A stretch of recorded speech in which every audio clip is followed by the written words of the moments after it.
नमस्कार, आदाब, बहुत बहुत स्वागत है आप सभी का। डीबी लाइव देख रहे हैं आप। मैं हूं आपके साथ बुशरा खानम फहाद। हम लोग इस वक्त हरियाणा में मौजूद हैं। हरियाणा के रोहतक में हूं मैं फिलहाल। और आपको पता ही है कि रोहतक कांग्रेस का गढ़ माना जाता है। यहां रोहतक जिले में 4 विधानसभाएं हैं और 4 में से 3 फिलहाल कांग्रेस के पास हैं। ये हुड्डा का गढ़ है और हुड्डा साहब की यहाँ पर अपनी कोठी भी है जहाँ वो रहते हैं। लेकिन अभी की अगर हम बात करते हैं तो इस बार का चुनाव बहुत इंटरेस्टिंग नजर आ रहा है। यहाँ पर जहाँ भारतीय जनता पार्टी लग रहा है कि एकदम मैदान छोड़कर भागे हुए है, तो कांग्रेस अति आत्मविश्वास में लग रही है। उसको लग रहा है कि उसके लिए जमीन पूरी तरीके से तैयार है और अगर थोड़ी सी भी उसने यहाँ पर कोशिश कर ली तो जीत उसके हाथ में सुनिश्चित है। लेकिन अगर आप फिलहाल हरियाणा की अगर आप पूरी सियासत की अगर हम बात करते हैं तो आप ये देखिए कि यहाँ पर जेजेपी और इसके साथ साथ आज़ाद पार्टी जो है, चंद्रशेखर आज़ाद की, उनका गठबंधन है, आईएनएलडी का और मायावती का, और इसके साथ साथ गोपाल कांडा जो है उनका भी गठबंधन है। उसके बारे में बहुत इंटरेस्टिंग बातचीत अभी हम करेंगे। और कांग्रेस है यहाँ पर और आम आदमी पार्टी भी है और भारतीय जनता पार्टी है। तो अगर वैसे देखें तो 5 कोणीय मुकाबला आप कह सकते हैं और इसमें इंडिपेंडेंट्स भी हैं। लेकिन फिलहाल अगर हम देखें तो यहाँ पर ज्यादातर सीटों पर मुकाबला कांग्रेस वर्सेस भारतीय जनता पार्टी ही होता हुआ नजर आ रहा है। अभी हाल ही में नरेंद्र मोदी आए थे यहाँ पर, पहली उन्होंने रैली की, सुपर फ्लॉप उनकी रैली गई, यहाँ तक कि वो अपने कार्यकर्ताओं को भी ढंग से उसमें नहीं जुटा पाए। और इसके बाद ये साफ तौर पर पता चल रहा है कि नरेंद्र मोदी के चेहरे पर भी ना तो क्राउड इकट्ठा हो पा रहा है, ना ही मैजिक उनका चल पा रहा है। तो आखिर भारतीय जनता पार्टी पर कितनी सीटों पर सिमटेगी, ये अब सबसे बड़ा सवाल हो गया है। हार और जीत मुझे लगता है ये बहुत क्लियर हो चुका है कि किसकी होने जा रही है, लेकिन किसको कितनी सीटें मिलेंगी, इंटरेस्टिंग अब ये हो चला है। और आज मैं जब रोहतक में मौजूद हूँ तो मैंने सोचा क्यों ना हेमंत अत्री जी को परेशान किया जाए। आप अक्सर हेमंत अत्री जी को मेरे प्रोग्राम में देखते हैं। देश और दुनिया और हरियाणा सबकी पैनी नज़र उसकी राजनीति पे उनकी रहती है। दशकों का उनका पत्रकारिता का अनुभव है। कई बड़े बड़े अखबारों में वो सीनियर पोजीशंस पर रह चुके हैं और इसके साथ साथ हरियाणा में भी वो सीनियर पोजीशन पर वो रहे हैं। और हरियाणा को हेमंत अत्री जी से बेहतर कोई नहीं समझा सकता है। तो हमने सोचा रोहतक में है तो उनका फ़ायदा उठाया जाए और उनसे समझा जाए कि हरियाणा फिलहाल क्या सोच रहा है। बहुत बहुत स्वागत है हेमंत अत्री जी, आप ही के शहर में स्वागत। आप ही के स्टेट में स्वागत आप सबका है, पूरी टीम का है। आप पहली बार आए हैं जी। Thank you so much. पहला सवाल मेरा आपसे यही कि हरियाणा इस बार क्या सोच रहा है। अब तक अगर बड़ी रैलियां देखें तो एक ही हुई है, वो है प्रधानमंत्री की। अभी इंतज़ार है कि राहुल गांधी, प्रियंका गांधी, ये सब कब आते हैं। बताया जा रहा है कि केजरीवाल भी पूरा मोर्चा खोलने जा रहे हैं। आज क्लियर हो जाएगा कि क्या कुछ दिल्ली में होने जा रहा है। तो मेरा सवाल आपसे है कि हरियाणा इस बार क्या सोच रहा है।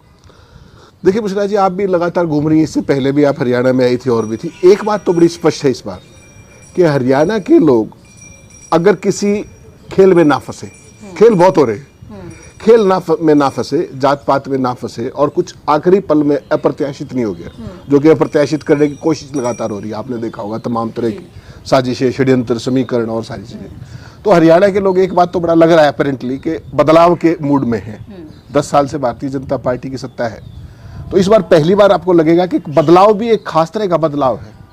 और हरियाणा का वोटर जब वोट डालता है ना बुशरा जी, वो कभी भी ये नहीं कि इसको जिताना है, कभी उनकी जो ओरिएंटेशन है, उनकी ओरिएंटेशन ये होती है कि इस बार इनका इलाज करना है। तो आपने देखा होगा जब आप गाँव में गई और गई तो हर जगह मैं आपके वो देख रहा, तो हर जगह लोगों में एक खास तरह का रोष है और वो रोष कटिंग अक्रॉस सेक्शन है। वो महिलाओं में भी है, वो यूथ में भी है, वो एग्रीकल्चर के जो जितने भी लोग हैं, चाहे खेतीहर मजदूर हैं, किसान हैं, जवान हैं, कोई नहीं बचा है, पहलवान है। तो एक खास तरह का रोष है और वो रोष इस बार अपेरेंटली ये लग रहा है कि भारतीय जनता पार्टी का, मुझे लगता है कि यहाँ कोई नाम लेवा शायद ना बचे इस बार हरियाणा में। जिस तरीके से वो आए थे सत्ता में, तमाम समीकरण साध के, जाति के, धर्म के, इस बार मुझे लगता है कि हरियाणा की जनता इस बार तय कर चुकी है कि इस बार कम से कम इनसे मुक्ति पानी है। और वो आपने 2 दिन पहले जैसे रैली का जिक्र किया प्रधानमंत्री की कुरुक्षेत्र का, मैं हैरान रह गया कि प्रधानमंत्री की रैली में 5000 आदमी थे जी। वो थीम पार्क है, उसके चारों तरफ पानी खड़ा था, बारिश थी पहले दिन, तो उसका ग्राउंड को छोटा करते करते, टेंट करते करते हालत ये होगी कि उसमें 3000 कुर्सियां बच गई और 2000 लोग खड़े थे। प्रधानमंत्री की ऐसी रैली मैंने जीवन में देखी 30 साल के। लॉन्चिंग रैली थी, फर्स्ट हरियाणा में कैंपेन लॉन्च किया उन्होंने। तो यानी इस कि तरह आप टोन सेट कर रहे हैं। वो टोन सेट कर रहे थे, लेकिन मुझे लगता है भाजपा वहां ध्वस्त हो गई जिस तरीके से ना। और गजब की बात उसमें उस रैली का जो नेट टेक अवे है कि जिस मुख्यमंत्री मनोहर लाल खट्टर को आप पौने 10 साल से ढो रहे थे और उसको एंड टाइम पे हराया लोकसभा चुनाव से पहले, उसकी हालत हटाया 12 मार्च को, आपको ध्यान होगा। उस रैली में उन्हीं का एरिया है वो। मुख्यमंत्री मनोहर लाल जब थे तो वो करनाल को रिप्रेजेंट करते थे, आज भी वो करनाल के एमपी हैं, आज भी केंद्र में 9वें 8वें नंबर के मंत्री हैं। और प्रधानमंत्री की जनसभा में मनोहर लाल खट्टर ना केवल खुद नहीं थे, उनका बैनर पे जो बैकड्रॉप होता है उस पर उनका फोटो तक नहीं था। और सबसे इंटरेस्टिंग बात, आप हैरान हो जाएगी, जितने वक्ता बोले सब ने एक दूसरे का अभिवादन किया, मनोहर लाल का नाम लेने वाला कोई नहीं था।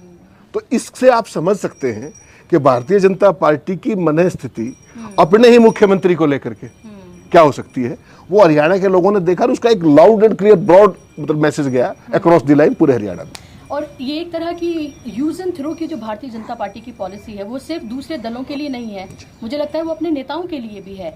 एक मनोहर लाल खट्टर जो 10 साल लगभग सीएम रहे, जिनके चेहरे पर आपने 2-2 चुनाव लड़े और आपने अचानक से दूध मक्खी की तरह उनको निकालकर फेंक दिया। नायब सिंह सैनी, जिनको कोई जानता भी नहीं है, और लोगों का यही कहना है कि भाई चेहरे बदल लेने से आप सियासत नहीं बदल सकते हैं। क्या आपको लग रहा है भारतीय जनता पार्टी को ये लग रहा था कि मुख्यमंत्री बदलकर शायद वो एंटी इनकम्बेंसी जो है उसको वो कम कर लेंगे, या विधायकों के टिकट काट कर वो एंटी इनकम्बेंसी को कम कर लेंगे? एक नहीं 63 अलग अलग अगर हम देखें तो रिजिग्नेशन हुए हैं, तो इससे ही साफ हो जाता है कि स्थिति क्या है। क्या कुछ वो अपना डैमेज कंट्रोल कर पाए ये सब कुछ करके, या और डैमेज कर लिया है? मुझे लगता है बुशरा जी इससे और डैमेज हुआ है। वो मनोहर लाल को हटाया एक पक्ष है, पंजाबी समुदाय हरियाणा में 8 से 9% के आसपास कहीं होता है, तो उनको एक सेंस ऑफ ओनरशिप थी उस सब में। उनको हटाने से एक तो वो भी चली गई। दूसरा जो सबसे इंटरेस्टिंग बात हुई कि मनोहर लाल खट्टर के जाने के बाद आपने बनाया किसको?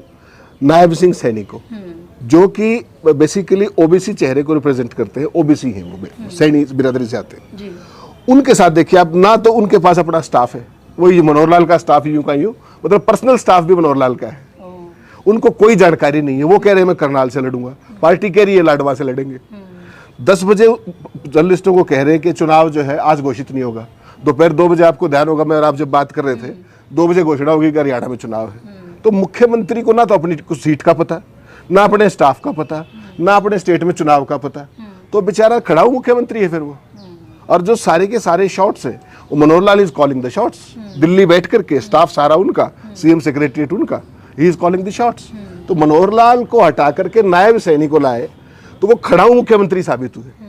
और जो ओबीसी समुदाय था उसने इस बात का बुरा माना कि हमारे मुख्यमंत्री को एक मुखौटा बनाकर, मुख्यमंत्री तो बना दिया लेकिन वो मुखौटा साबित हुए। और जो आपने पहली बहुत महत्वपूर्ण बात कह दी, हरियाणा में आते ही आपको सारा हरियाणा के रंग में रंग गई है आपने कहा कि यूज एंड थ्रो। अगर मैं आपको इनके यूज एंड थ्रो की हरकत बताऊं तो आप स्तब्ध रह जाएंगे। हरियाणा में भारतीय जनता पार्टी का सबसे बड़ा चेहरा कौन था? रामविलास शर्मा। 1970 में, मैं तो पैदा भी नहीं हुआ था, उसके बाद 4 साल बाद पैदा हुआ। 1970 में हरियाणा में रामविलास शर्मा ने सियासत शुरू की थी आरएसएस के थ्रू। 5 बार के एमएलए हैं और 2 बार के पार्टी के प्रेसिडेंट हैं। जब बीजेपी का कोई नाम लेवा नहीं था तब रामविलास शर्मा यहाँ पर टिकटें बांटा करते। और इस बार आपने देखा हुआ किस तरीके से वो रो रहे थे, बुरे तरीके से करा रहे थे, उनकी टिकट काट दी।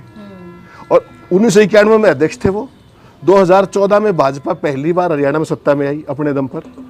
उस समय हरियाणा में भाजपा का अध्यक्ष कौन था? किसके चेहरे पर चुनाव लड़ा था? रामविलास शर्मा के। आज वो व्यक्ति अपने महेंद्रगढ़ के गांव में घर में बैठ के वो रो रहा है, करा रहा है, उसको कोई पूछने वाला नहीं है। कल नायब सिंह सैनी गए, उनके पैर छुए और वो सब ड्रामा किया। लेकिन पूरे हरियाणा में एक अक्रॉस द बोर्ड मैसेज गया कि ये तो अपने ही सीनियर मोस्ट लीडरों के नहीं है तो हमारे क्या होंगे। रामविलास शर्मा को अडवाणी बना दिया हरियाणा का। तो पूरे हरियाणा में ये बात ऐसी चली कि आप कल्पना ही, आपने फील्ड में देखा होगा सब जगह, ब्राह्मण समुदाय हरियाणा में 8.5% है। आप किसको उठाए फिर रहे? मोहनलाल बडौली को। अपनी कंस्टिट्यूएंसी में चुनाव नहीं लड़ सकता, लोकसभा में अभी हारे और विधानसभा का चुनाव लड़ने से मना कर दिया। तो ऐसा व्यक्ति आपका स्टेट को आपको लीड कर रहा है चुनाव में। तो आपको दिशाहीन लग रही है इस बार भारतीय जनता पार्टी? आपने 2 चुनाव देखे, उससे पहले भी आपने चुनाव देखे। कांग्रेस पर हम आएंगे, कांग्रेस पे अलग से पूरा हम बात करेंगे, लेकिन भारतीय जनता पार्टी इस बार बिल्कुल आपको क्या दिशाहीन लग रही है? क्योंकि अगर प्रधानमंत्री को भी देखें, जो उन्होंने अपना भाषण दिया उसमें कुछ भी नया उनके पास नहीं था ऑफर करने के लिए। वो महिला सुरक्षा की बात करते हैं लेकिन पहलवानों की उन्होंने बात नहीं की, वो राष्ट्रवाद की बात करते हैं लेकिन अग्निवीरों की उन्होंने बात नहीं की, वो किसानों को लेकर बड़ी बड़ी बातें करते हैं लेकिन उन्होंने उल्टा कहा कि किसानों जो है इसी वजह से क्योंकि कांग्रेस ने भ्रम फैलाया इसलिए ये हालत हो गई। तो ऑफर करने के लिए उनके पास कुछ है नहीं। लखपति बहना की बात करते हैं, वो भी वो केंद्र की जो उनकी वो है पॉलिसी है उसी की वो बात करते हुए आते हैं। उन्होंने नया ऐसा कुछ नहीं कहा कि हम आएंगे तो आपका ये इस तरह से हम वारे न्यारे कर देंगे, बल्कि वही कि हरियाणा जो है निराश नहीं करेगा, वही तमाम बातें वो करते हुए आए। इमोशनल कार्ड, भाई इमोशन से लोग एक दो बार बेवकूफ़ बन सकते हैं लेकिन बार बार नहीं। बुशरा जी, अगर हरियाणा में आपको और कुछ करने की जरूरत नहीं है। मैं तो ये कहूँगा, जो मैंने कुरुक्षेत्र रैली का रिस्पांस देखा और सारे देश ने देखा, अगर हरियाणा में भाजपा को ज़्यादा ही वहम है अपने ऊपर तो कुछ नहीं करना, एक बार मोदी जी की 5-7 रैली और करा दें, हरियाणा में भाजपा का नाम लेवा नहीं बचेगा। For the very simple reason, देखिए हुआ क्या हरियाणा में। मोटे तौर पर अगर आप आबादी के हिसाब से बात करें ब्रॉडली, क्योंकि समय थोड़ा है, हरियाणा के किसान सबसे पहले 62% आबादी जो गांव में रहते हैं वो किसानों की। उसके बाद यूथ, नौजवान, जवान। किसानों को 378 दिन आपने बॉर्डर पर बिठा के रखा। अब वो 211 दिन से शंभू बॉर्डर पे बैठे हैं, खनौरी बॉर्डर पे बैठे हैं। उनको किसने बिठाया? मोदी जी ने। मैंने और आपने तो बिठाया नहीं, ना कांग्रेस ने बिठाया। मोदी जी क्या कह रहे हैं कि इनको बहकाने के लिए कांग्रेस ने परपंच रचे, तो आप कांग्रेस के खिलाफ पर्चा दर्ज कर देते। दर्ज करिए एफआईआर, क्यों नहीं कर पाए? क्योंकि आप गलत कह रहे हैं, आप लोगों को मिसलीड कर रहे हैं। और ऐसा होता तो किसान कांग्रेस के खिलाफ होते, फिर आपके खिलाफ नहीं होते। जी, आपका तो बेसिकली किसान का ये मैंने बताया आपको।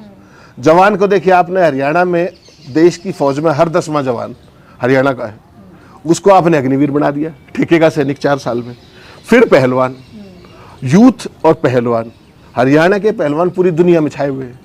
उनकी बेटियों को जब आप एक तरफ तो संसद के अंदर सेंगोल की स्थापना कर रहे थे और बाहर विनेश फोगाट को जूतों से रगड़ा जा रहा था, कुचला जा रहा था दिल्ली पुलिस के जूतों से, तो आप किस मुंह से हरियाणा में वोट मांग रहे हैं भाई?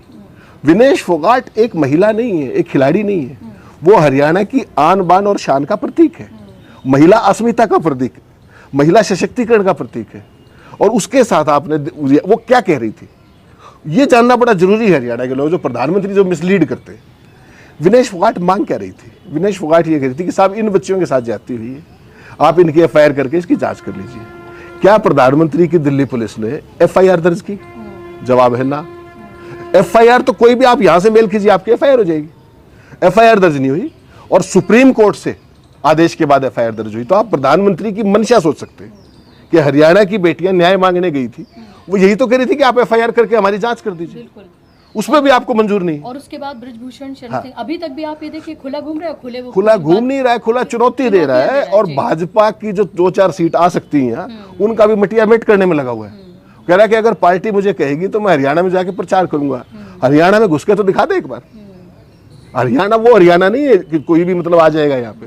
हरियाणा की बेटियों को लेकर के जो उसका रवैया रहा है, जो उसकी भाषा रही है, हरियाणा के लोग तो इंतजार कर रहे हैं कि तुम आओ तो एक बार।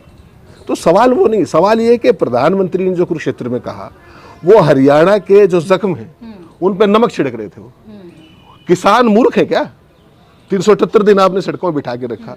सरकार सड़कें बनाती है, सरकार सड़कें खोदती नहीं है, सरकार सड़कों के बोल्डर्स नहीं लगाती, नश्तर नहीं लगाती। पूरी दुनिया में आपने कहीं नहीं देखा होगा। वो किसान 378 दिन बैठे, आपने क्या कहा कि साहब हम आपकी सारी डिमांड्स पूरी कर देंगे। वो बेचारे घर चले गए। साल भर उन्होंने वेट किया। उसके बाद आपने क्या किया? वो बेचारे मजबूर हो गए, वापस दिल्ली की तरफ चले। आपने फिर बिठा दिया उनको बॉर्डर्स पे।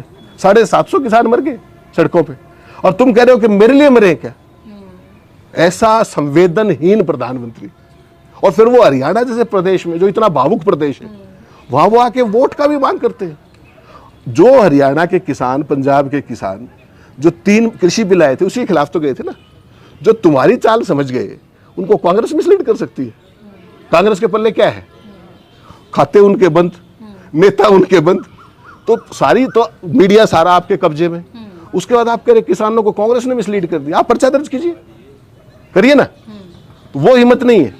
कुरुक्षेत्र के मंच पर खड़े होकर के आप भाषण देके मिसलीड कर रहे हैं, वो जनता उसको समझ रही है। मैं तो कह रहा हूँ ऐसे भाषण 4-5 और करने चाहिए उनको, ताकि पक्का ही काम हो जाएगा उनका। विनेश फोगाट के फैक्टर को आप कितना महत्वपूर्ण मानते हैं? क्या वो सिर्फ जिंद जिले तक है, या आपको लगता है उसका फायदा पूरे प्रदेश में होने जा रहा है? क्या आपको लगता है विनेश फोगाट एक इमोशन बन चुकी है, एक अन्याय के खिलाफ न्याय की आवाज बन चुकी है। देखिए, विनेश एक इंडिविजुअल नहीं, मैं फिर कह रहा हूं आपको, विनेश के साथ जो कुछ हुआ और जो आज विनेश जिस मुकाम पे खड़ी है, that is a phenomenon itself. कि एक गरीब घर से पैदा हुई बच्ची जिसकी बाप की 7 साल की उम्र में हत्या कर दी गई थी, उसने संघर्ष, माँ कैंसर की मरीज, उसके बावजूद वो 3 ओलंपिक खेलती है, उस मुकाम तक जाती है। तो संघर्ष की एक प्रतिमूर्ति है वो। फिर अब उसको आप केवल जुलाना तक सीमित नहीं करके देख सकते, वो तो एक सेलिब्रिटी है, उसका वर्ल्ड ओवर सेलिब्रिटी क्वोशिएंट है। जिस तरीके से जापान की अपराजेय महिला पहलवान को जिस तरीके से हराया, वो अपने आप में भूतन वोष्टि टाइप की चीज है। मेडल नहीं मिला एक दुर्भाग्यपूर्ण बात है, लेकिन हरियाणा की महिलाओं की कहीं ना कहीं वो आदर्श है। अब ये डिपेंड करेगा कांग्रेस पे कि क्या वो उनको केवल सीमित कर देगी जुलाना तक ही, या उनका कैंपेनिंग में, स्टार कैंपेनर में नाम है उनका वैसे, क्या वो उनको सारे हरियाणा में घुमाएगी। That is very important. ऐसा लगता है, हालांकि बहुत टेढ़ी लड़ाई में फंसी हुई है विनेश, ये आप ध्यान रखिएगा। आप जा रही हैं आज जुलाना, जो आसान सीट नहीं है, मैं पहले भी जा चुकी हूं बहुत ज्यादा, जुलाना जो है हरियाणा में 1966 में हरियाणा बना था, आप आज 2024 में हैं। 58 साल में कांग्रेस पार्टी केवल 3 बार जीती है, ये ध्यान रखिएगा। उसके बावजूद उस लड़की ने राजनीति में आई और वहां भी इतनी बड़ी चुनौती स्वीकार करी, ये बहुत बड़ी बात है। तो इस बात को हमेशा ध्यान में रखिए।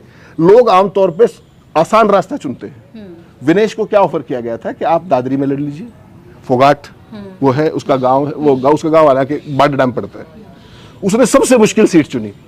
तो ये दिखाता है उसकी फाइटिंग स्पिरिट, और ये दिखाता है कि वो अपॉर्चुनिस्ट नहीं है, वो राजनीति में विधायक बनने नहीं आई है, वो संघर्ष करने के लिए अपना रास्ता बनाना चाहती है। कांग्रेस पार्टी तो 2009 में लास्ट टाइम जीती थी, वहाँ आईजी शेर सिंह जीते थे, उसके बाद कोई नाम लेवा ही नहीं।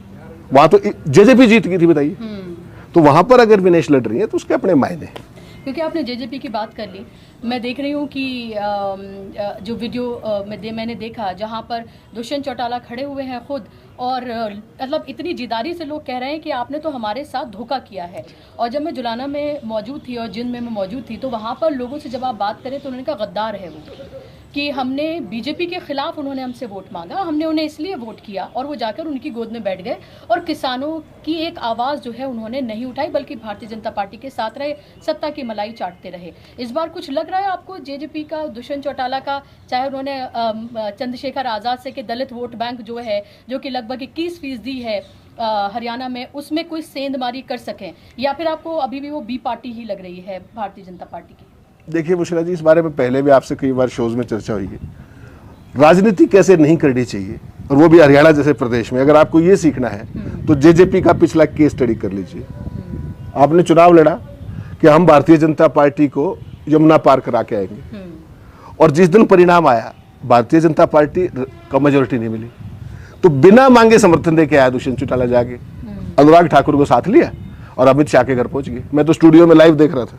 मैंने उस दिन कहा था कि ये भारतीय जनता पार्टी के साथ इनका आना इनके राजनीतिक दल की पॉलिटिकल ऑबिचुरी साबित होगा। आपने अभी लोकसभा का चुनाव देखा, पिछली बार विधानसभा में जेजेपी को 14.8% वोट मिले थे, 10 सीटें मिली थी।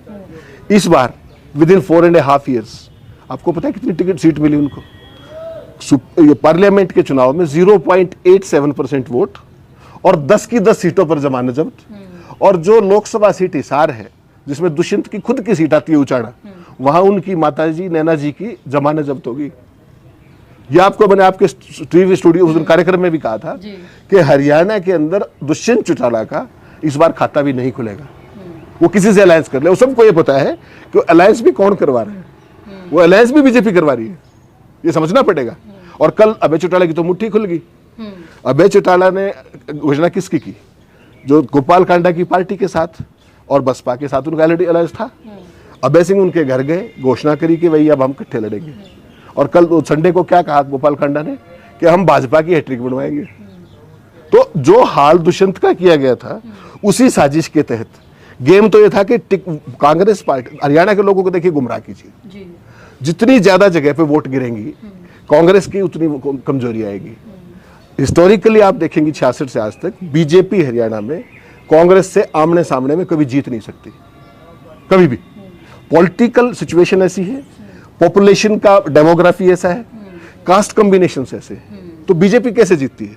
बीजेपी जीतती है षड्यंत्रों से, साजिश से, वोटों को बंटवा करके, मैं बनाम आप करके, जाट बनाम नॉन जाट करके, एंड ऑल दैट स्टफ। उन्होंने वही खेल इस बार रचा। पिछली बार इनेलो किसने तुड़वाया था? सारा देश कहता है कि बीजेपी का खेल था वो, जो चौटाला परिवार में फूट डलवाई। और हरियाणा पहला परिवार नहीं है, इन्होंने तो शरद पवार का परिवार तोड़ दिया, इन्होंने तो उद्धव ठाकरे का परिवार तोड़ दिया। तो ये जो इनेलो के साथ गोपाल कांडा का ये खेल जो है, ये रिजल्ट से पहले ही और चुनाव चढ़ता उससे पहले जो खुलकर सामने आ गया है। अभी अभय चौटाला कह रहे हैं कि हमें नहीं पता वो बीजेपी के साथ है तो फिर हम उनके साथ नहीं हैं। अभी गोपाल कांडा अपने ही बयान से बदल गए, उन्होंने कहा कि नहीं, मैंने तो समर्थन नहीं मांगा था। भाई समर्थन नहीं मांगा था तो पहले आप एक निजी चैनल को इंटरव्यू में आप ये कह रहे हैं कि नहीं हम तो उनके साथ हैं, और फिर उसके बाद जब आपसे बात की जाती है तो आप सीधे तौर पर ये कह देते हैं कि नहीं हमने तो नहीं मांगा। तो फिर बीजेपी इतनी बेवकूफ़ तो है नहीं कि अपने विधायक का नामांकन वापस ले लेगी। भाई जाहिर सी बात है आपकी तरफ से श्योरिटी मिली है। तो ये जो खेल खुल गया है, इससे बीजेपी को कितना नुकसान है और कांग्रेस को कितना फायदा है इससे? और खुद आईएनएलडी को जो 2-4 सीटों की उम्मीद थी, क्या आपको लग रहा है ये खेल खुलने के बाद वो उम्मीद भी खत्म हो गई? मीरा जी, आपकी भाषा में कहूँ तो एक वो कहावत है ना, अपने गए थे नमाज अदा करने, रोजे गले पड़ गए। तो ये वही हुआ है। बेसिकली क्या था, ये साजिश रची गई थी कि बड़ा इंटरेस्टिंग है इसको जानना। वैसे आप शायद पहले चैनल होंगे जो इसको खोल के बताएगा, अगर आपके पास समय हो। जी जी बिल्कुल बिल्कुल। गोपाल कांडा को 11 तारीख को दिल्ली बुलाया जाता है, इसी 11 तारीख को, क्योंकि 12 तारीख नॉमिनेशन की लास्ट डेट थी। 11 तारीख को अमित शाह बुलाते हैं, और किस लिए बुलाते हैं कि आपसे अलायंस की बातचीत करनी है बीजेपी की। वो वहां पहुंचते हैं, उनको बताया जाता है कि आपको हमारे साथ अलायंस नहीं करना, आपको अभय सिंह चौटाला से अलायंस करना है। वो चले जाते हैं वहां वापस। 12 तारीख को पहले वो अभय सिंह के घर जाते हैं। खेल देखिएगा, मैं बिल्कुल अब तक कहीं डिस्क्लोज नहीं हुई कुछ चीजें इसमें से। वो जाते हैं अभय सिंह के यहाँ, उनकी सारी बातचीत हो जाती है। उसके बाद फोटो अपॉर्चुनिटी के लिए अभय सिंह उनके घर जाते हैं, और फॉर्मली अलायंस को स्टिच किया जाता है कि भाई हम सिरसा में इनको सपोर्ट करेंगे और ये बाकी हरियाणा में हमें सपोर्ट करेंगे। कहानी खत्म होगी। 12 तारीख को नॉमिनेशन हो गया लास्ट। अलोपा उनकी पार्टी है, इनेलो और बसपा का हमारा अलायंस है। हम तीनों मिलकर बीजेपी की तीसरी बार सरकार बनाएंगे। मेरे पिताजी आरएसएस के बहुत पुराने स्वयंसेवक है 1950s में। क्या हुआ, वो ऐसा गोल हुआ, उसका तो कुछ, he has nothing to lose. एक सीट है, आए ना आए कोई बहुत मान फर्क नहीं पड़ता। उसने अभय सिंह चौटाला की भ्रूण हत्या कर दी। अभय चौटाला जब दुष्यंत साइडलाइन हुए तो अभय चौटाला मुख्य धारा की तरफ लौट रहे थे। उनका कई कंस्टिट्यूएंसीज के अंदर, जो मेरे पास फर्स्ट हैंड फीडबैक है, उनका कैंपेन बिल्डअप होने लगा था बुशरा जी। और जैसे ही ये घोषणा की, क्योंकि गोपाल कांडा अमित शाह से मिल के है, वैसे तो कह नहीं रहा, फिर वो अभय सिंह के घर जा रहे हैं, फिर अभय सिंह उसके घर जा रहे हैं, तो इसमें कोई कंफ्यूजन होगा नहीं कि सारे एक हैं। अब अभय सिंह को एक जर्नलिस्ट साथी ने, लेडी जर्नलिस्ट थी, साथी ने पूछा कि भाई, तो उन्होंने कहा नहीं कोई अलायंस नहीं, मुझे तो पता ही नहीं है। वो थोड़ा गुस्से में जैसे है, गुस्से में आ गए। गुस्से में आने से नहीं होगा। फिर कल क्या हुआ, रही सही कसर कल पूरी होगी। कल लास्ट डेट था नॉमिनेशन विड्रॉ करने का। संडे को परसों ये कहा अपने गोपाल कांडा ने कि साहब हम बीजेपी की सरकार बनवाएंगे, हैट्रिक बनवाएंगे। कल बीजेपी ने जो उनका अपना कैंडिडेट था सिरसा में, रोहतास जांगड़ा, उसको विड्रॉ कर लिया। किसके समर्थन में? गोपाल कांडा के समर्थन में। क्या बच गया भाई? खुद तो मरे, अभय सिंह को भी ले डूबे। तो इसलिए मैं कहता हूं कि ना समझ जो दोस्त होता है, उससे दुश्मन दूसरे वाला भला होता है। तो उसको भी ले बैठे वो। और ये हरियाणा के अंदर एक ऐसी चीज हुई है, था तो ये साजिश बहुत बड़ी। देखिए बीजेपी को, जैसा आपने कहा कि 5 जगह वोट बंटवाने में, चाहे आधा वोट लें आप, चाहे 1 वोट लें, वो जो भी डेंट होगा वो होगा कांग्रेस में। तो बीजेपी को ही पता है। तो उन्होंने खेल तो वो रचा था। दुष्यंत रावण को ले आए, किसी और को ले आए, उनको तो कोई फर्क पड़ता नहीं। 0 + 0 = 0, 0 × 0 is always 0। You keep doing. जो खेल अभय सिंह का जम जाता, उसको पलीता लग गया। अब वो कितनी सफाई दे ले, जो कुछ है वो तो रिकॉर्ड आपने देखा, उसको मैंने आपको भेजा, वो जो कुछ वो कह रहे थे गोपाल कांडा, उसके बाद तो कहने कुछ बचता ही नहीं। और अभय सिंह ये कह रहे हैं कि मुझे तो पता ही नहीं उसने क्या बोल दिया। तो खुद तो मरे वो अभय सिंह को भी ले बैठे। अब वो कितनी सफाइयां देते फिर। तो क्या अब ये मान ले कि बस अब ये आमने सामने की लड़ाई कांग्रेस और बीजेपी की ही है? देखिए कांग्रेस की पूरी कोशिश या प्रदेश के लोगों की पूरी कोशिश है कि इस बार बीजेपी का इलाज करना है। तो हरियाणा के लोग और कांग्रेस पार्टी की तो जहां तक कोशिश होगी, वो आमने सामने की लड़ाई जो कि थी वो बनाने की कोशिश करेंगे। अब इनका खेल क्या था कि कभी तो बीएसपी से किसी का अलायंस करा दिया, सबको पता है कौन अलायंस कराता है। मायावती पिछले 10 साल से उनका क्या रोल है कहीं पर भी, छत्तीसगढ़ से शुरू होता है पता नहीं कहाँ कहाँ तक जाता है, वो सब कहाँ से एवरीबडी नोज, आपको और मुझे कहने की जरूरत नहीं। और रही से ही कसर है, रावण को भी करा के साथ देख लिया। आम आदमी पार्टी, इंटरेस्टिंग, मैंने आपके शो पे उस दिन रात को कहा था, उसको केजरीवाल को जमानत मिली, उससे पहले दिन मैंने आपको कहा था कि अब केजरीवाल को जमानत मिल जाएगी, आपको याद होगा, अगले दिन जमानत मिल गई। तो ये कुछ चीजें कुछ कह रही हैं, और वो ये कह रही हैं कि सब कुछ जो है हरियाणा को ध्यान में रख करके किया गया। और हरियाणा क्यों महत्वपूर्ण है इसको और जान लीजिए। हरियाणा केवल इसलिए महत्वपूर्ण है कि किसान आज भी बॉर्डर्स पे बैठे हैं, मत भूलिए। जिस दिन हरियाणा में सरकार बदल गई, सारे किसान दिल्ली में होंगे, और फिर मोदी जी का क्या हाल होगा। और ये तो होना है, ये तो आज नहीं तो कल होगा जी। तो आप कब तक रोक लेंगे। आप जनादेश को किस तरीके से आपने तमाम कोशिशें की, आपने वोटों को बंटवाया, ये किया, साजिश की, षड्यंत्र की। आप कमाल देखिए, किसको कहां जिताने के लिए कहां टिकट की मैनिपुलेशन हो रही है। अपने मुख्यमंत्री को जिताने के लिए नायब सिंह सैनी को लाडवा में, वहां पर एक कैंडिडेट उतरवाया जाता है अपने सहयोगी का कि वो वोट खा ले कांग्रेस की और नायब सैनी जीत जाए, और उसके मुकाबले में सिरसा में अभय सिंह और उनके बेटे के खिलाफ कमजोर कैंडिडेट दिया जाता है। 150 किलोमीटर का अंतर है लाडवा में सिरसा में। ये बीजेपी की साजिश है। तो वो जो मुट्ठी बंद थी वो खुल गई, अब मुश्किल पड़ रही है। और अब जितने ये बागी हैं भारतीय जनता पार्टी के, ये कितना नुकसान पहुंचा सकते हैं भारतीय जनता पार्टी को। क्या वाकई में इनमें इतनी हिम्मत है कि ये भारतीय जनता पार्टी के खिलाफ ये कैंपेन करें, या फिर अगर इंडिपेंडेंट खड़े हो जाते हैं, उनकी कॉन्स्टिट्यूंसी तो भारतीय जनता पार्टी का वोटर ही है, तो अगर वो इंडिपेंडेंट खड़े होते हैं, जो कि कई खड़े हो रहे हैं, हुए हैं, तो जाहिर सी बात है नुकसान तो बीजेपी को होगा इससे। क्या आपको लग रहा है ये कुछ डेंट लगा पाएंगे, जितनी बड़ी तादाद में लोगों ने रिजाइन किया है और नाराज हैं और रोते हुए, हर दूसरे दिन हम तस्वीर देखते हैं रोते हुए।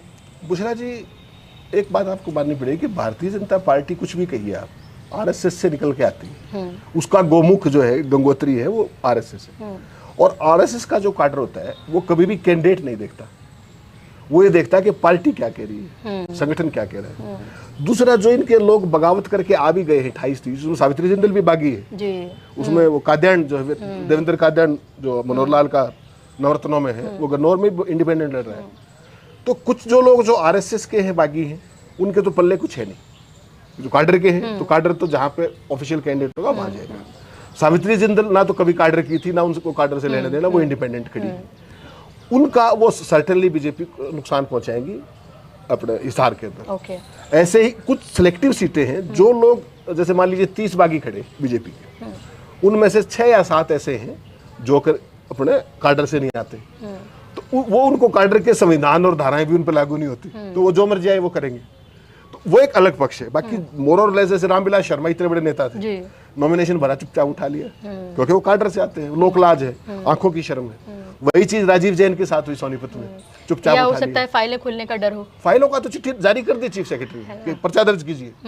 4 साल पुरानी कंप्लेंट रामविलास के खिलाफ, तब कुछ नहीं हुआ। और जिस दिन नॉमिनेशन भरा, 1 घंटे में चीफ सेक्रेटरी का नोट आ गया, मैंने भेज रखा, आपको देख लीजिएगा, दर्शकों को दिखा दीजिएगा। तो ये सारी स्थितियां हैं। तो बीजेपी तो छोड़िए कि आप ये कहते हो कि केजरीवाल अंदर कर दिया, हेमंत सोरेन अंदर कर दिया। अगर रामविलास नॉमिनेशन ना भरते, रामविलास अंदर हो जाते। हालत तो यहाँ खड़ी कर दी भाई। तो इनके लिए कोई अपना पराया नहीं। कांग्रेस की स्थिति को आप कैसे देखते हैं? कांग्रेस के लिए ये जो करने की कोशिश की, जिसका नुकसान पिछली बार 2019 में हुआ, जहां तब भी कांटे की टक्कर हुई थी और कांग्रेस अपनी गलतियों की वजह से ही सरकार नहीं बना पाई। जाट बनाम रेस्ट करने की जो पूरी कोशिश है और ये स्थापित करने की कोशिश कि ये जाटों की पार्टी है, क्योंकि उनके जो सबसे बड़े चेहरे हैं कांग्रेस के, वो जाट हैं।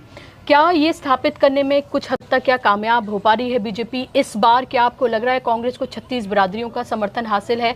क्या दलितों का समर्थन हासिल होगा? क्योंकि हमने वो वीडियो भी देखा जहां पर ये कहा जा रहा है कि भाई हमारी बेटी यानी कि शैलजा के बारे में वो बात कर रहे हैं कि वो कुमारी शैलजा के बारे में अभद्र भाषा का इस्तेमाल किया और हम जो हैं वो दलित समाज जो है वो नाराज़ है। वो हो सकता है एक पॉकेट हो, कुछ लोग हो, क्योंकि एक चंद ही लोग थे जो कह रहे थे। राहुल गांधी की भारत जोड़ो यात्रा, लोकसभा में कामयाबी, उनका लगातार जिसकी जितनी जनसंख्या उतनी उसकी भागीदारी की बात, ये सब क्या आपको लग रहा है इफेक्ट कर पा रही हैं? क्योंकि 21% हैं दलित, लगभग इतने ही जितने जाट हैं। तो किस पूरे समीकरण को आप कैसे देखते हैं? देखिए बुशरा जी, जहाँ तक कांग्रेस का सवाल है, कांग्रेस भी कोई दूध की धुली तो है नहीं। कांग्रेस भी हमेशा गलतियां करती है, इस बार भी की है। 90 सीटें हरियाणा में हैं। अगर आप कहें तो मैं 12 सीटें गिनवा दूं जो बीजेपी को उन्होंने थाली में परोस दी गलत कैंडिडेट के जरिए। ओके। कोई हाईकमान ने कुछ गलत टिकट दे दी, कोई कुछ लोकल समीकरणों में दे दी। 90 में से 12 टिकट गलत देने का मतलब समझती है आप। और वो टिकटें ऐसा नहीं कि आपने एक्स को दे दिया वाई को, ये सारी बल्लभगढ़ से शुरू होती है गलत टिकट, अम्बाड़ा सिटी तक अम्बाड़ा कैंट तक जाती है, फिर उसमें क्या नाम है भिवानी के डिस्ट्रिक्ट में जाती है, हिसार में जाती है, फतेहाबाद में जाती है। हर जगह पे मतलब अति विश्वास कह लीजिए या कांग्रेस पार्टी की इनबिल्ट फॉल्ट लाइंस कह लीजिए कि ये मैनेजमेंट कोटे में आ गया, ये वेणुगोपाल के कोटे में आ गया, ये फलां के कोटे में आ गया, तो उस तरह की नासमझी कांग्रेस पार्टी ने की है। एक बीजेपी का पूरा गेम क्या है कि बीजेपी का गेम है कि इसको कांग्रेस बनाम बीजेपी की बजाय हुड्डा बनाम बीजेपी कर दिया जाए। हुड्डा एक व्यक्ति नहीं है, हुड्डा को एक कास्ट के साथ रिप्रेजेंट कराने की साजिश है। तो उसको हरियाणा के लोग समझते हैं, हुड्डा भी समझते हैं और सारे वोटर भी समझते हैं। तो बीजेपी का एक गेम ये भी है। दूसरा आपने देखा शैलजा के बारे में जो टिप्पणी की कथित तौर पे, वो कहाँ की गई? वो की गई नारनौल कंस्टिट्यूंसी में एक जनसभा के दौरान 10 आदमी वहां खड़े हुए, उनमें से किसी एक व्यक्ति ने वो टिप्पणी कर दी। उसको चला कौन रहा है? बीजेपी की आईटी से। या तो किसी लीडर ने कही होती या किसी जिम्मेदार पदाधिकारी ने कही होती। और महिलाओं का अपमान, हाँ, कितनी फिक्र है बीजेपी को महिलाओं के अपमान की। भारतीय जनता पार्टी को अगर महिलाओं के अपमान की चिंता है तो मेरे लिए ये खबर है। मेरे लिए खबर है कम से कम। जो विनेश को पुलिस के जूतों के नीचे रगड़ सकती है उसको शैलजा की चिंता है। उन्हें किसी की चिंता, उनको तो रामविलास की चिंता नहीं, उनको तो अपने लोगों की चिंता नहीं कि वो बेचारे फील्ड में जाएंगे क्या मुंह लेकर के। क्या हालत कर दी है बीजेपी कार्डर्स की। तो बेसिकली क्या है कि हरियाणा के अंदर हुड्डा बनाम ये, और उसमें भी कास्ट में आइसोलेशन करके, हुड्डा इंडिविजुअल नहीं, जाट बनाम नॉन जाट, ये साजिश इनकी है।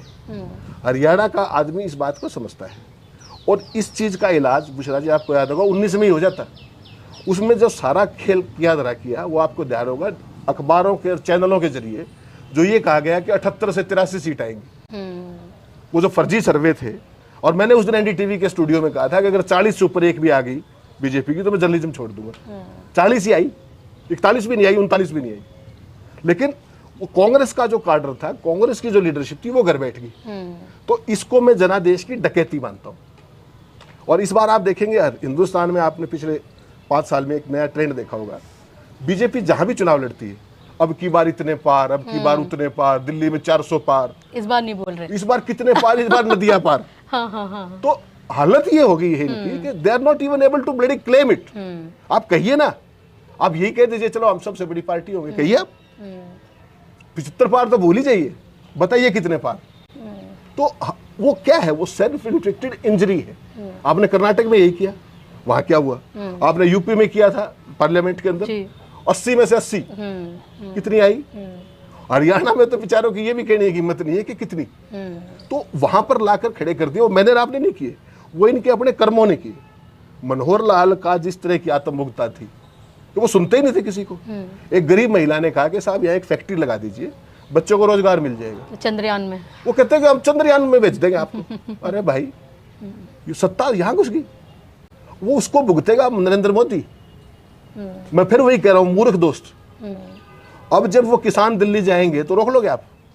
लेकिन मैंने यहाँ देखा, जब लोगों से बात करें तो वो इतनी मनोहर लाल खट्टर की बात नहीं करते हैं, इतने नायब सैनी की बात नहीं करते, बल्कि वो नाराज इनसे तो हैं ही, लेकिन उनकी नाराजगी जब शब्दों में निकलती है तो वो मोदी को ऑब्वियसली वो कहते हैं कि भाई इन्होंने हमारे साथ छल किया, इनकी वजह से हम इनके छलावे में आ गए। लोगों को तो ये तक यकीन हो गया, भोली जनता, कि 15 लाख भी आ जाएंगे हमारे खाते में, तो वो भी उनको भुगतना पड़ा। लेकिन मेरा सवाल आपसे यह है कि राहुल फैक्टर को आप कितना महत्वपूर्ण मानते हैं? इस बार जो कॉन्फिडेंस है हरियाणा कांग्रेस में, क्या अगर ये 2019 में 2024 वाले राहुल गांधी होते तो आपको लगता है कि तब भी उस तरह का कॉन्फिडेंस होता? ये जो पूरा एक नैरेटिव सेट कर दिया है राहुल गांधी ने, इससे कहीं ना कहीं एक जान तो आई है। और ये हमने देखा कि दीपेंद्र हुड्डा की जो यात्रा निकली उससे भी खासा असर पड़ा, और हालांकि गुटों में बटी कांग्रेस और अभी भी नजर आती है, लेकिन मुझे लगता है कि for the sake of good कि हम सत्ता में आ जाएं फिर देख लेंगे, अभी उसको ठंडा कर दिया गया है। नहीं, देखिए हरियाणा में राहुल गांधी का जो है ना रिश्ता और बाकी स्टेट्स का थोड़ा सा अंतर समझना पड़ेगा। राहुल गांधी अपोजिशन में भी थे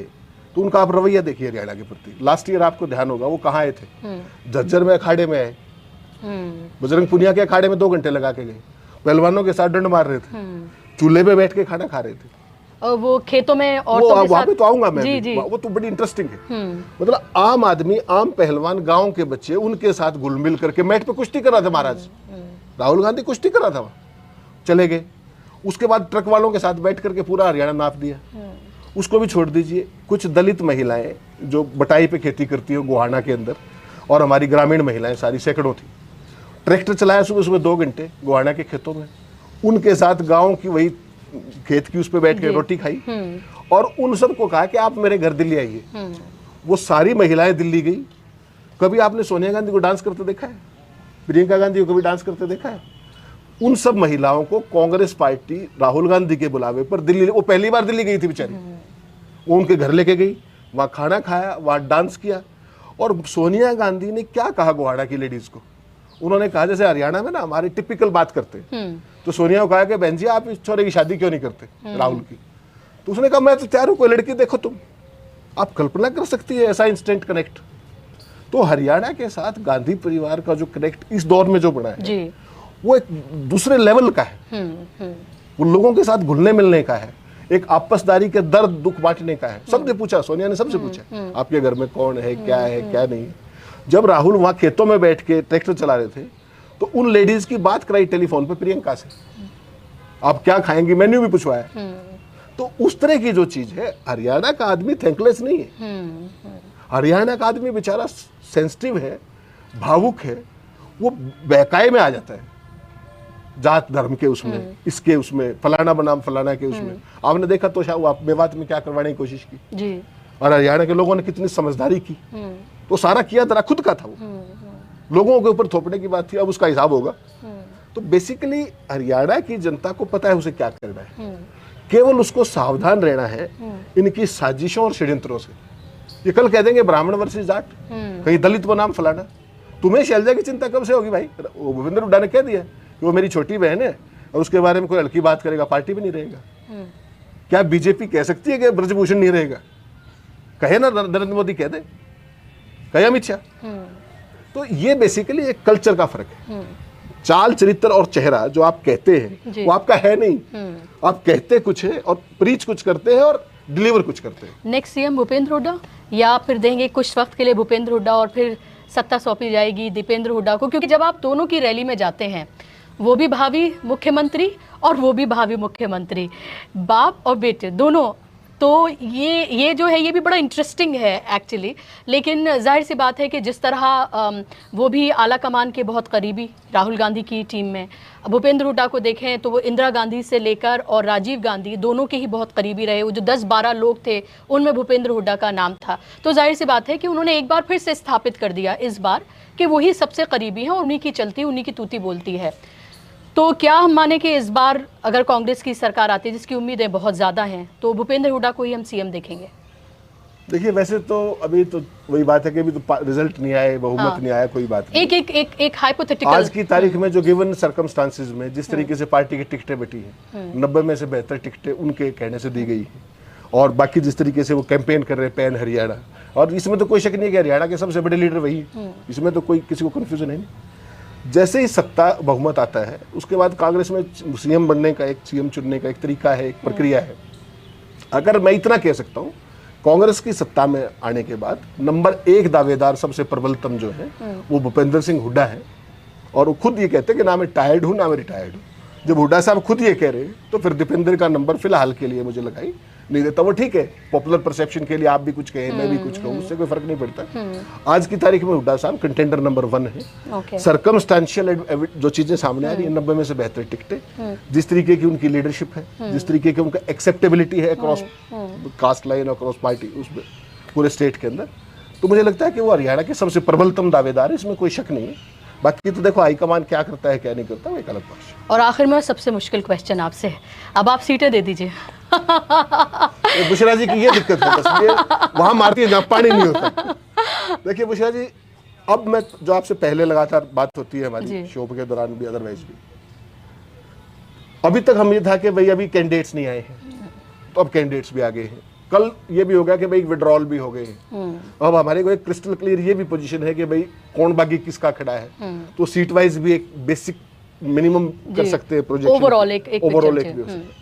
मुझे लगता है भारतीय जनता पार्टी 15 से 20 के नीचे ही रहेगी। Okay, interesting. और मैं हैरान नहीं रहूंगा अगर सिंगल डिजिट में भी रह जाए। ओह, मुझे हैरानी नहीं होगी। ओके। जो उनका कैंपेन जिस तरीके का बन रहा है, जो नैरेटिव उठ ही नहीं पा रहा है, जो मोदी जी की जनसभा में भी आपने हालत देखी कि 5,000 आदमी थे 23 कंस्टिट्यूंसी के, 1/4 हरियाणा की रैली थी वो जी। मत और बोलिए। सोचिए अगर अपने एमएलए सिर्फ अपने समर्थक ही लेकर आ जाते। हाँ, नहीं इसका मतलब कैंडिडेट्स ही। 23 कंस्टिट्यूंसी में मोदी को सुनने वाले 5,000 आदमी, जी। तो फिर तो बधाई उनको।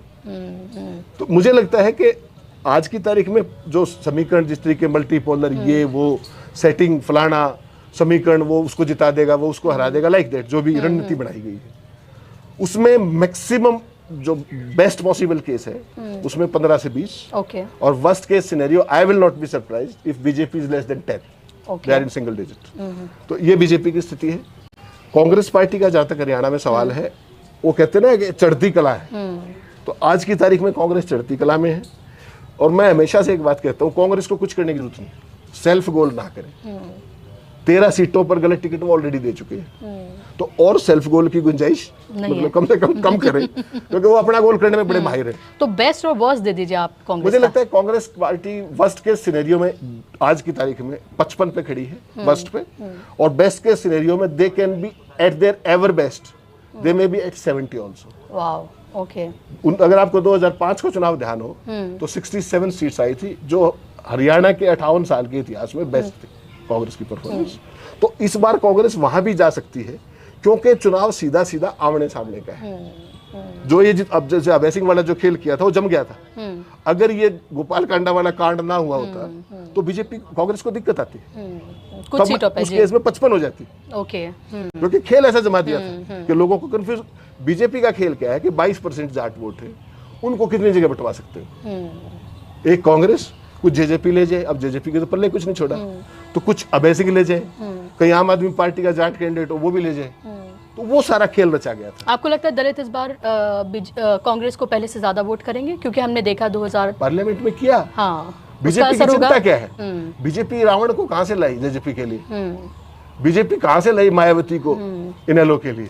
मतलब जिस शख्स की एक सीट है उत्तर प्रदेश में, जहां से उसकी राजनीति की शुरुआत है, एक सीट है, वहां उसको वो हरियाणा का चुनाव लड़ रहा है गठबंधन में आके, तो यही अपने आप में दिखाता है।